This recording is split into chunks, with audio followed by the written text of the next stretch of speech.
नमस्कार आप सभी लोगों को। मैं प्रमोद कौशल आप सभी का वेलकम करता हूं अपने यूट्यूब चैनल सर्वोदय इंस्टीट्यूट पर। देखते हैं आज की न्यूज। आज की न्यूज है 13, 14, 15 सितंबर 2024। ठीक है, आप कोशिश तो कर रहे हैं कि करंट जो है कंटिन्यूटी बन जाए, जिससे जो 10-15 न्यूज पर डे आ रही, 10-15 तो हमेशा नहीं होती, कभी 5-6 भी होती है, कभी 2-4 भी होती, कभी 10-12 भी हो सकती है ना। तो जितनी, मेरा मोटो नहीं है कि मैक्सिमम न्यूज डाले, बस मोटो ये है कि जो इंपॉर्टेंट है वो आपको मिलना चाहिए, बस सीधी सी बात है। आ जाइए सभी लोग, एक बार वीडियो को आप लोग शेयर भी कर दिया करिए, लाइक भी कर दिया करिए। लाइक का तो रेशियो बहुत डाउन रहता है। हमारे इतने सारे विद्यार्थी है, सोचो 75 बच्चे देखते हैं तो कम से कम 75 बच्चे का तो लाइक होना चाहिए ना एटलीस्ट। तो कम से कम लाइक करने में क्या जाता है ना, शेयर शेयर करने में थोड़ी प्रॉब्लम हो सकती है, लाइक करने में प्रॉब्लम तो नहीं होनी चाहिए जहां तक मैं समझता हूं ना। तो चलो देखते हैं क्वेश्चन क्या है। क्वेश्चन है कि मोहम्मद गाजी जलाली को किस देश का नया प्रधानमंत्री नियुक्त किया गया। एग्जाम में पैटर्न बदल सकते हैं, कह सकते हैं ना कि किस देश के राष्ट्रपति ये हैं, हमने यहां पैटर्न बदला, बट क्वेश्चन मोस्ट इंपॉर्टेंट है। क्या लिखा है? इराक ऑप्शन में है, बहरीन है, कुवैत है, सीरिया है। तो पहले आप लोग चेक किया करो कि इसका राइट आंसर क्या होगा। ठीक है, तो इसका राइट आंसर जो है सीरिया होगा। बात करते हैं सीरिया की। सीरिया कैपिटल क्या है? दमिश्क। ठीक है, तो ध्यान रखेंगे थोड़ा, सीरिया जो है चर्चा में रहता है, कुछ आतंकवादी जो एक्टिविटीज हैं, या कभी कभी रूस के जो अटैक हो जाते हैं सीरिया पे अटैक ना, तो वही इसका एक व्याख्या है, इसकी थोड़ी सी जो एक्सप्लेनेशन है इसको समझ लेते हैं। बहुत सिंपल सा है। लिखा है कि सीरिया के राष्ट्रपति हैं बशर अल असद। नाम क्या बताया हमने? बशर अल असद।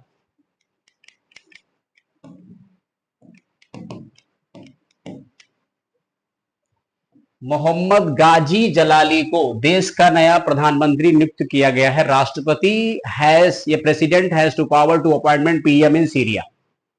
जैसे हमारे यहाँ क्या है, पीएम पावरफुल है, पीएम राष्ट्रपति को अपॉइंटमेंट नहीं करता, लेकिन राष्ट्रपति पीएम को अपॉइंटमेंट करता है हमारे देश में। ठीक है, इसके बाद क्वेश्चन नंबर 2 की बात करते हैं। ठीक है, और दो क्वेश्चन क्या है, लिखा हुआ है कि अमृत मोहन प्रसाद, इस समय देखा होगा जो अर्धसैनिक बल हैं जैसे एसएसबी है, बीएसएफ है, आईटीबीपी है, ठीक है, और सीआईएसएफ है, इन सबके इस समय डायरेक्टर जनरल का अपॉइंटमेंट बहुत जोर शोर से कर रही है केंद्र सरकार। ठीक है, अमृत मोहन प्रसाद को किस बल का महानिदेशक नियुक्त किया गया है? ऑप्शन में एसएसबी है, बीएसएफ है, सीआईएसएफ है और आईटीबीपी है। ये सारे क्या है? अर्धसैनिक बल हैं, under home ministry, under home ministry. ठीक है, अर्धसैनिक बल ना। तो इसका राइट आंसर क्या हो जाएगा? राइट आंसर हो जाएगा एसएसबी। क्या बोलते हैं इसको? सशस्त्र सीमा बल। सशस्त्र सीमा बल, ये ध्यान रखेंगे। क्या लिखा है?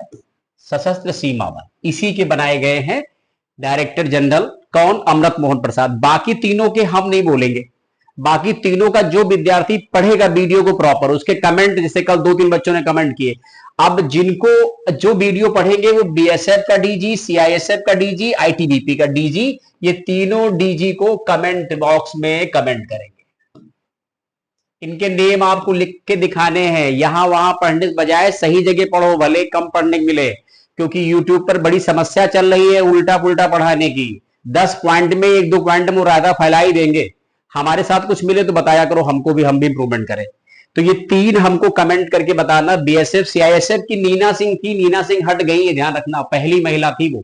तो अब सीआईएसएफ, बीएसएफ और आईटीबीपी 3 बताने हैं आपको। अगला पॉइंट क्या है?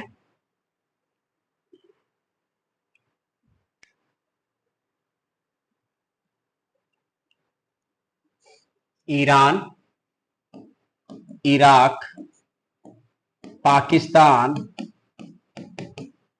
और एक हो जाएगा सऊदी अरब। अब बताइए A B C and D. चमरान वन, क्या नाम लिखा है? चमरान वन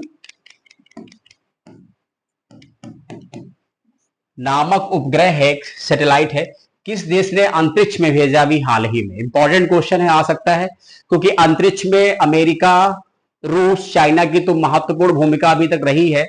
अब इसके बाद चौथा देश उभर के आया है इंडिया, पांचवा देश जापान, कुछ गल्फ कंट्रीज के भी देशों ने उछाल किया है जैसे यूएई वगैरह ना। पाकिस्तान ने चीन के साथ मिलकर कुछ मतलब उठापटक की है। तो यहां बताना है राइट आंसर क्या होगा। चामरान फर्स्ट, इसका राइट आंसर होगा ईरान। अब इसकी देख लेते हैं एक्सप्लेनेशन क्या है। थोड़ा ईरान इस मामले में है, क्या लिखा है पॉइंट। ईरान ने सफलतापूर्वक एक उपग्रह अंतरिक्ष में भेजा है। ईरान ने बताया कि उसके अर्धसैनिक बल हॉर्वेसनरी गार्डन द्वारा बनाए गए रॉकेट से एक अनुसंधान उपग्रह को कक्षा में भेजा गया है। चमरान 1 नामक इस उपग्रह का वजन 60 किलोग्राम है। ये अंतरिक्ष की कक्षा में पहुंच गया है। इससे कहा गया कि भूमि स्टेशनों को उपग्रह से सिग्नल भी मिल गए हैं, राइट। तो ये सीधे सीधे पूछेगा चमरान 1 जो है ये किस देश का उपग्रह है जो अंतरिक्ष में भेजा गया है। तो राइट नाउ इसका आंसर क्या होगा, इसका आंसर ईरान होगा। ईरान ने थोड़ा सा स्पेस के लिए मूवमेंट करना शुरू किया है। इसके बाद क्या है पॉइंट यहां पर, अगला क्वेश्चन क्या है। अगला क्वेश्चन है Kuno national park, most important है। कूनो नेशनल पार्क किस राज्य में स्थित है। आप सबको वो बात याद आ रही होगी, यहां नामीबिया से कुछ चीते लाए गए थे, ठीक है। कुछ चीते साउथ अफ्रीका से लाए थे, कुछ चीतों की मौत हो गई थी। आप सब लोगों ने बड़ा हाईलाइटेड देखा होगा, ये 2022 का वाकया है। क्या लिखा है कि कूनो कहां है, मध्य प्रदेश में है, गुजरात में, राजस्थान, उत्तर प्रदेश। इन चार में से किस स्टेट में कूनो नेशनल पार्क स्थित है। तो इसका राइट आंसर हो जाएगा मध्य प्रदेश। सबसे ज्यादा नेशनल पार्क भी कहां स्थित है, मध्य प्रदेश में, जिनकी संख्या 11 है। उत्तर प्रदेश में सिर्फ एक नेशनल पार्क है, एक नेशनल पार्क है, सिर्फ एक, ठीक है। ये ध्यान रखेंगे। तो यूपी में नेशनल पार्क संख्या कितनी, एक। ये कमेंट करके लिखेंगे आप लोग, ये आप सबका समझ लीजिए होमवर्क है, कमेंट करेंगे, ठीक है। मध्य प्रदेश में सबसे ज्यादा है, 11 नेशनल पार्क है।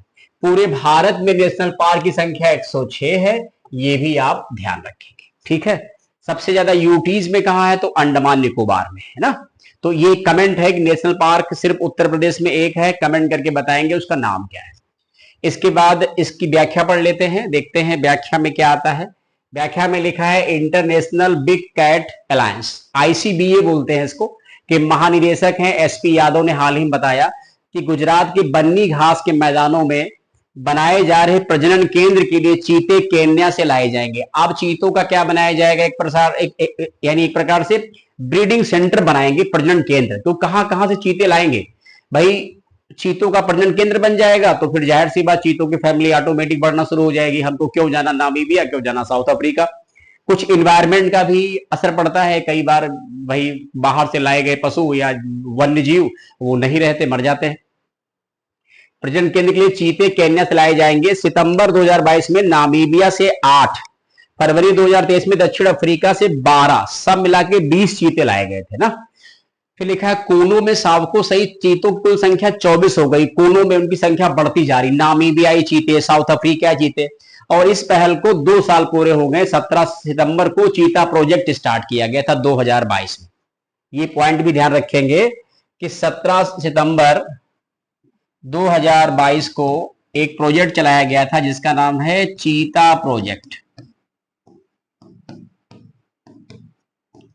चीता प्रोजेक्ट, ठीक है। तो नामीबिया से और साउथ अफ्रीका से जिस क्रम में लाए गए, जैसे जैसे लाए गए वैसे लिखे, कुछ मर भी गए थे, ठीक है। अभी वैसे इनकी फैमिली बड़ी है, 24 हो गए हैं, ठीक है, चीते सब मिला करके। अब इन्हीं का क्या बनाने वाले हैं, वो कोनों में ही प्रजनन केंद्र बनाएंगे, ताकि क्या होगा कि उनका परिवार, उनके बच्चे एक साथ डेवलप होंगे, बढ़ेंगे। इसके बाद ये क्वेश्चन अपने आप में मोस्ट इंपॉर्टेंट है, इसको ध्यान रखेंगे। ये क्वेश्चन क्या लिखा है, पोर्ट ब्लेयर का नया नाम क्या रखा गया। एक तो लद्दाख में बनाए गए हैं 5 जिले जो हमने पढ़ा रखे अपने प्लेटफॉर्म पे, वो ध्यान रखेंगे आप लोग। लद्दाख में 2 जिले ऑलरेडी हैं, लेह और कारगिल, 5 और बनेंगे तो संख्या हो जाएगी 7। दूसरा है कि पोर्ट ब्लेयर का नया नाम क्या रखा गया। पोर्ट ब्लेयर अंडमान निकोबार की राजधानी है, राइट। और एक हमारा यूटी है, स्वराजद्वीप, सुभाषद्वीप, श्री विजयपुरम, सुभाष चंद्रपुरम, क्योंकि सुभाष चंद्र जी का बड़ा रोल है अंडमान निकोबार के पॉइंट ऑफ व्यू से। जापान ने इस पे कब्जा कर लिया था और अंडमान निकोबार सुभाष चंद्र बोस की वजह से ही हमारे कब्जे में, क्योंकि ब्रिटेन से छीन लिया था जापान ने, ये सबको पता होगा सेकेंड वर्ल्ड वॉर में। तो यहां पर राइट आंसर होगा श्री विजयपुरम। ये न्यू नेम है किसका, पोर्ट ब्लेयर का। ध्यान रखेंगे, मोस्ट इंपॉर्टेंट क्वेश्चन है, एग्जाम में आएगा जरूर, ठीक है। इसके बाद केंद्र सरकार ने अंडमान निकोबार द्वीप समूह की राजधानी पोर्ट ब्लेयर का नया नाम बदलकर श्री विजयपुरम कर दिया है, ये पॉइंट है। अगला क्वेश्चन हमारा क्या है, अगला क्वेश्चन है, एक शख्सियत है जो हमारे बीच में नहीं रहे, जरा इनको भी पढ़ लीजिए तो काम हो जाए। ठीक है, बीजेपी है, टीएमसी है, और एक ऑप्शन कर देते हैं सीपीआई। ए, बी, सी और डी। ठीक है, अभी हाल ही में सीताराम येचुरी का निधन हो गया, ये किस राजनीतिक पार्टी से संबंधित है? तो इसका सही आंसर हो जाएगा सीपीआई, यानी कम्युनिस्ट पार्टी ऑफ इंडिया।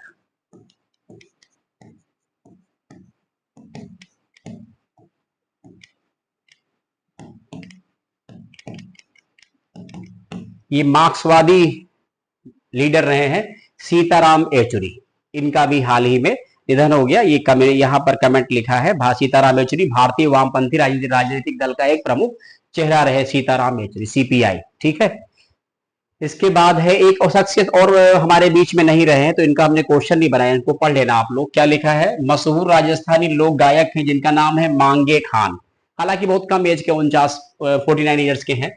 मांगे खान अपनी राजस्थानी लोक गायकी के देश में ही नहीं विदेशों में काफी मशहूर थे। मांगे खान राजस्थान के बाड़मेर के रामगढ़ गांव से वंशानुगत संगीतकारों के समूह मांगड़ियों से ताल्लुक रखते हैं। तो ध्यान रखेंगे, मांगे खान जो भी हाल ही में नहीं रहे, वो लोग गायकी में जाने जाते हैं, राजस्थान से बिलोंग करते हैं, ये भी हमारे बीच में नहीं रहे।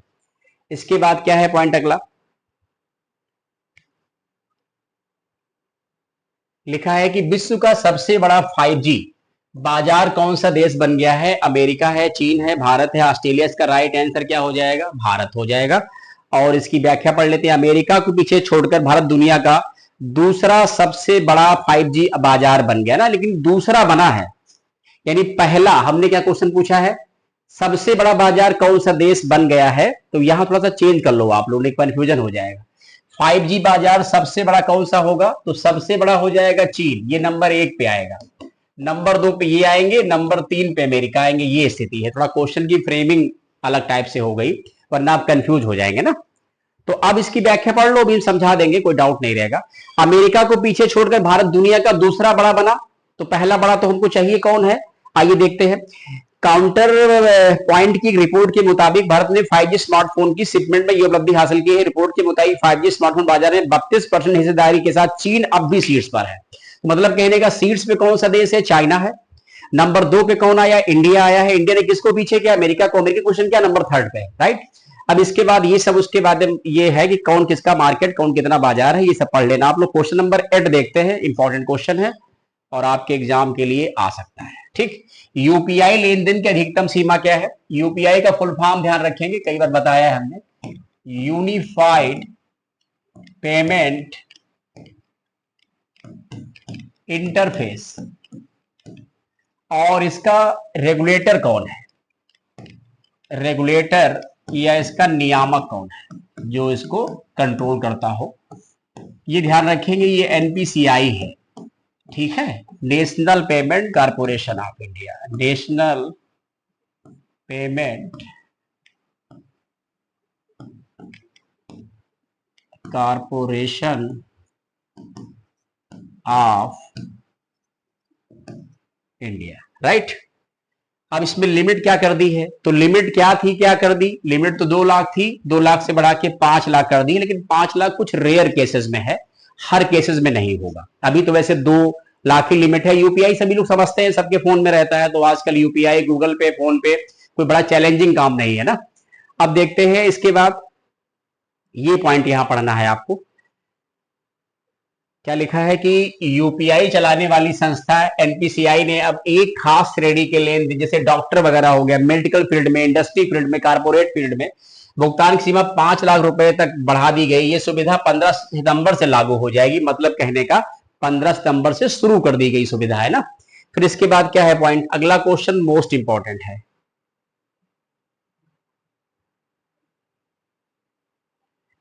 अगला क्वेश्चन मोस्ट इंपॉर्टेंट, एक ऑप्शन हरियाणा हो गया, दूसरा गुजरात हो गया, तीसरा जो है मध्य प्रदेश हो गया,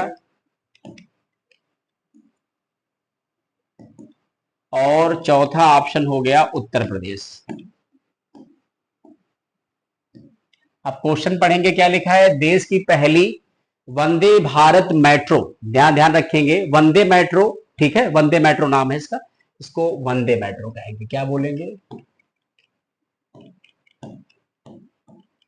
वंदे मेट्रो किस राज्य से शुरू की गई है? ऑप्शन में दे रखा है हरियाणा है, गुजरात है, मध्य प्रदेश है, उत्तर प्रदेश। का राइट आंसर गुजरात होगा। अब समझाते हैं व्याख्या में कहां से कहां तक चलेगी। मोस्ट इंपॉर्टेंट क्वेश्चन है, ध्यान रखेंगे। ये इसकी व्याख्या पढ़ लीजिए तो फिर सारा डाउट खत्म हो जाएगा। क्या व्याख्या लिखी है? देश की पहली वंदे मेट्रो ट्रेन गुजरात के भुज और अहमदाबाद के बीच चलेगी। समझ रहे हैं हमारी बात? ये छोटी दूरी जैसे इंटरसिटी होती वैसे ही होंगी, 300 400 इस तरीके की डिस्टेंस को कवर करेंगी वंदे मेट्रो। एक्चुअली में जो स्लीपर क्लास जो हमारे यहाँ इंटरसिटी चलती है उन्हीं का रिप्लेसमेंट होंगी, थोड़ा सा हाईटेक बना दिया गया है। इससे प्रधानमंत्री नरेंद्र मोदी ने 16 सितंबर को हरी झंडी दिखाई है। 3000 पैसेंजर ट्रेनों को हटाने की तैयारी है। जो हमारे देश में 3000 पैसेंजर ट्रेन चल रही उनको रिप्लेसमेंट करेगी कौन? वंदे मेट्रो ट्रेन। रेलवे मौजूदा 3000 पैसेंजर ट्रेन को हटाकर उनके स्थान पर वंदे मेट्रो ट्रेन चलाने जा रहा है। इंटरसिटी ग्रुप में चलने वाली ये ट्रेन आधुनिक सुविधाओं और सुरक्षा से लैस होंगी। इन्हें 200 से 350 किलोमीटर के अंदर आने वाले प्रमुख शहरों के बीच चलाया जाएगा। जैसे मालूम चला Lucknow to Bareilly, Lucknow to Jhansi, Lucknow to Gorakhpur, Lucknow to Varanasi, इस तरीके से ना, जिससे कनेक्टेड, जिससे just like to intercity is known as Vande metro train. ठीक है, ये नया नाम से होगा, सुविधाओं बहुत सारी मिलेंगी इसमें। ठीक है, इसके बाद क्या है पॉइंट आगे का? अगला क्वेश्चन क्या है? लास्ट क्वेश्चन है आज का। ये देख लेंगे। लिखा है कि आपदा प्रबंधन हेतु निस्वार्थ सेवा को सम्मान देने के लिए किस महापुरुष के नाम पर पुरस्कार देने की घोषणा की गई है? मोस्ट इंपॉर्टेंट क्वेश्चन है अपकमिंग एग्जाम के लिए। Mahatma Gandhi, Sarojini Naidu, Annie Besant, Subhash Chandra Bose. इसका राइट आंसर क्या होगा? पहले आप लोग चेक किया करो फिर ट्राई किया करो। इसका राइट आंसर होगा सुभाष चंद्र बोस। क्लियर हो गया ना? अब थोड़ा सा पढ़ लेते हैं इसकी व्याख्या, इसमें क्या लिखा है। ये अभी शुरू किया जाएगा, अभी ये शुरू नहीं किया गया है, अभी ये शुरू करने की बात आई है। ये पढ़ लेते हैं इसकी व्याख्या, क्या लिखा है। आपदा प्रबंधन है निस्वार्थ सेवा को सम्मान देने के लिए सुभाष चंद्र बोस आपदा प्रबंधन पुरस्कार 2025 आपदा प्रबंधन में उत्कृष्टता के लिए राष्ट्रीय पुरस्कार होगा। पुरस्कारों की घोषणा 23 जनवरी 2025 को, जब इनका बर्थडे होता, से की जाएगी। पुरस्कार पाने के लिए कोई व्यक्ति या संस्था हो सकती है। राइट नाउ अब वेट करिए 25 का, 23 जनवरी को आपको इस प्रकार के पुरस्कारों घोषणा मिलेगी जो आपदा प्रबंधन है तो निस्वार्थ सेवा को सम्मान देने के लिए शुरू किए गए हैं सुभाष चंद्र बोस जी के नाम पर। और हमें लगता है ये सेशन भी कंप्लीट होता है, तो सारे विद्यार्थियों से एक गुजारिश अपील है कि करंट अफेयर के लिए जुड़ते रहो, पढ़ते रहो। कम से कम देर सवेर आ रहा है, लेकिन जितना भी मैटर है वो सिलेक्टेड है, मैंने कुछ एक्स्ट्रा पॉइंट रखा नहीं है। आप जुड़िए, पढ़िए और सहयोग करिए। एक बार कम से कम लाइक तो बनता है, कुछ भी चीज लगे तो कमेंट के माध्यम से एक बार आपने लिख दिया नाइस क्लास, तो थोड़ा हम सबको भी मोटिवेशन मिलता है ना। तो ज्यादा हम जोर नहीं देते हैं लाइक शेयर कमेंट, लेकिन ये रिस्पॉन्सिबिलिटी बनती है कि एक बार पढ़िए, जरूर अपना व्यू दीजिए सर कैसा क्या रहा है ना। चलिए फिर, थैंक यू सो मच, बहुत बहुत धन्यवाद। ठीक है।